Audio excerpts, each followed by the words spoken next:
Hello everyone, my name is Kiara Grosjean, and this is my game called the Phonics Game, where we will be identifying patterns. What is the Phonics Game? It's a game where the goal is to identify similar sounds in words. Each round, there will be a different pattern of sounds, and the students will have to figure out what the pattern of sounds is. For example, the word cat. I will ask the class what words sound or rhyme with cat. Time for them to guess.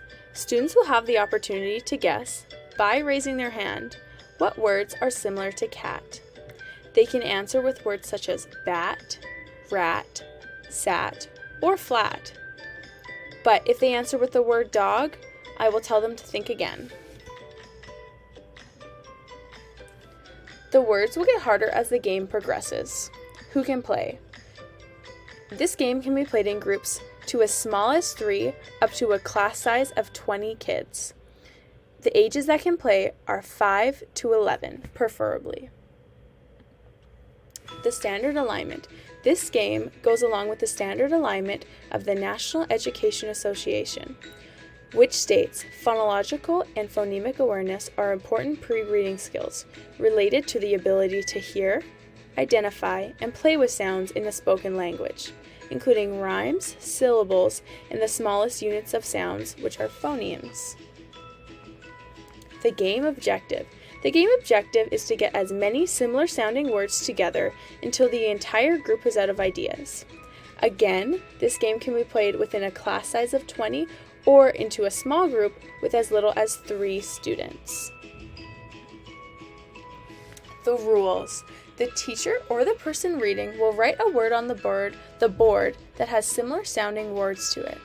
In order to answer, the children must guess by raising their hands what words are similar to the original one written on the board. Any of the correct answers will be written on the board. Children will get up to 2 correct answers. After that, other children who haven't guessed will have a chance.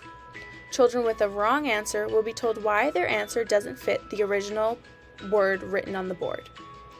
The game ends once the entire group is out of words that go along with the one that was on the board. An example game. So for this example game, our starting word is going to be face. So face will have been written on the board. Students now have the ability to guess as to which words rhyme with the word face. If a student guesses the word place, their word will be written under the word face on the whiteboard. The word place will be placed underneath the word face because they have similar sounds. By doing this, the students will be able to see the pattern in the spelling of words, and therefore they will be able to make a better educated guess. Any game adjustments. If a student is struggling, the person leading the game will give further instruction and more examples as to play. Students with learning disabilities will be given more time to think of their answers. And students can also be put into small groups of 3 or 4 to ensure everyone has a chance to participate and everyone can go at their own pace. That's the Phonics game. I hope you enjoy it and I hope you have fun while playing it. Thank you!